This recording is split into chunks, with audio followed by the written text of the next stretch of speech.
Today's quote from Mahatma Gandhi. I have learned through bitter experience the one supreme lesson, to conserve my anger, and as heat conserved is transmuted into energy, even so our anger, controlled, can be transmuted into a power which can move the world. What a powerful thought. What a powerful thing to say from someone like Gandhi. And anger is an emotion that seems to drive so many people today. Although don't be fooled, anger has been around since the beginning of time, and it will always be around. Anger is not necessarily something bad. What happens is that people take that anger and that negativity and continue to fuel negativity and anger and hatred and violence. And there are so many people, so many opportunists who profit from your anger, who profit from keeping you angry one way or another, who manipulate for those ends. Anger, like any emotion, is neither good nor bad, but what we do with that emotion after we have processed it is what determines whether it becomes good or bad. Notice Gandhi said, even so our anger controlled can be transmuted into a power which can move the world. He said transmuted, almost like alchemy, turning lead into gold or iron into gold or whatever into gold. In this case, turning anger into a positive emotion, into a positive outcome. He didn't say banish anger. He didn't say ignore anger.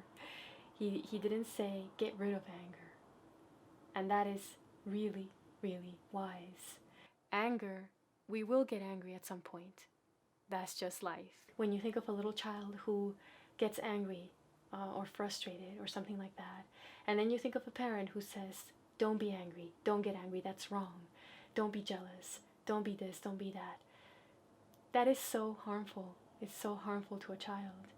Not only because you are not helping that child identify their emotions, so they don't understand.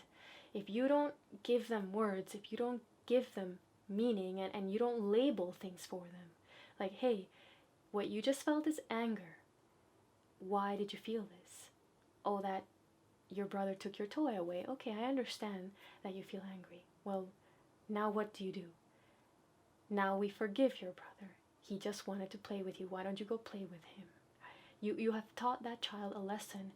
You have taught that child to feel that anger, to process it, and to move on. That is called emotional literacy. And in this world, the lack of emotional literacy worldwide is astounding. And it leads to the kind of anger we see today, to the kind of blind rage almost we see all the time in social media. And when it comes to the news and things like that, it's even, I think, worse than not, because you don't know at this point whether somebody is just trying to manipulate you versus, are they really angry, or are they just pretending to be angry to get you to be angry, to get a means to an end. I don't know, although many times I have opinions as to which is which. But regardless, anger is something that we must learn to feel, to accept, and to move on from. Gandhi said, I have learned through bitter experience the one supreme lesson. Bitter experience. What did Gandhi have to be bitter about? Well, let's talk about him for a moment. Gandhi is somebody who changed the course of the world, changed the course of history, changed the course of a nation. He was the leader of an independence movement that freed India, that gave India her independence in 1947 from British rule, from the British Empire. Gandhi was born into an India that was dominated by England in every aspect. And he was very much, like many Indians, proud, very much anglicized, you could say. He studied law in England. He considered himself English before he considered himself British before Indian. When he was 24, he got a job in South Africa. And for the first time, he experienced racism. He experienced bigotry. He experienced the bitterness of feeling and being told you're different and you're no good.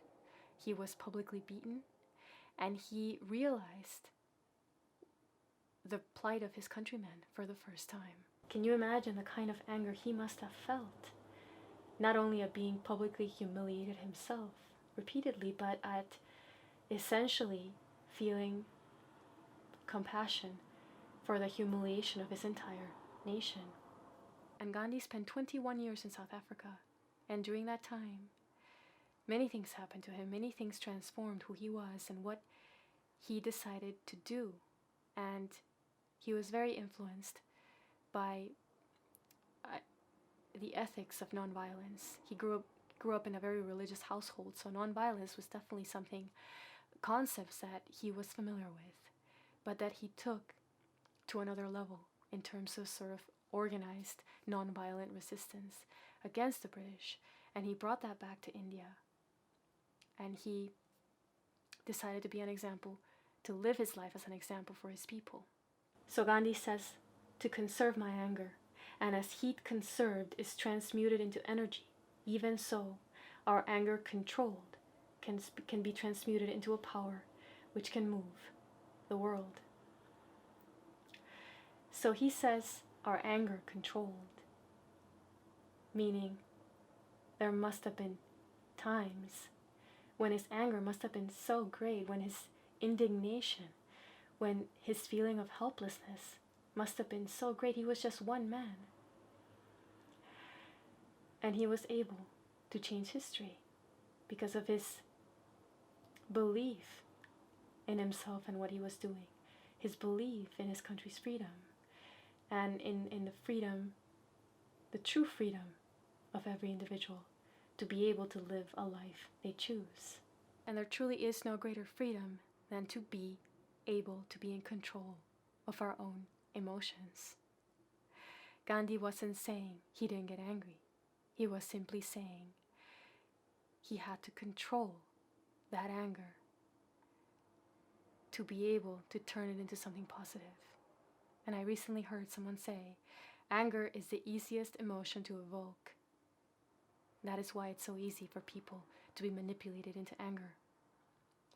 But just like it's easy to be angry, it is supremely difficult to control that anger, to control those negative emotions after we have felt them, after we have processed them, after we have understood where that anger comes from, and perhaps derived information, knowledge, perspective, compassion, to be able to move past it.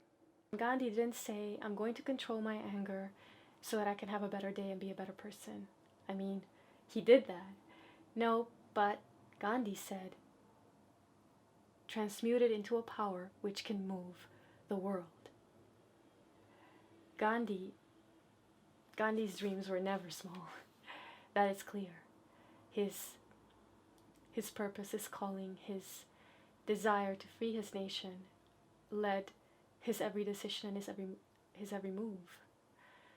But what this shows to me is the power of our willpower to be able to transform something like anger into something like love, like joy, like positivity, like understanding, like hope, like compassion, to be able to simply take a step forward, to be able to wake up to a world where you see the positive, where you see all the good things and not the bad things, where you see the manipulators of darkness and hate for what they are. And it's not going to be easy, and it's going to be harder for some than for others. Anger is not something that I have to struggle with very much. It's not an emotion that overtakes me, but I know it is for some people, and when you trace it back to the past, it's easy to see well, it might be easy to see where it might be coming from, because these types of things are rooted in childhood, in the ways we learn to cope with things. And the more we are capable, the more our parents have, or caregivers have given us the tools, the emotional intelligence tools to help ourselves, the more we're able to handle these negative emotions, or these emotions that can have a negative impact in the future, in the present. For those who struggle with anger, it's going to take a little bit more effort and awareness, truly. It is truly the awareness of knowing something's wrong. This is not right. The way I react, the way I treat people for an extended period of time in my anger is not something that I want for my life. But ultimately, it is possible not only to control our anger, but to turn it into something that can move the world, that can change people, that can transform lives, that can change and shape the course of history.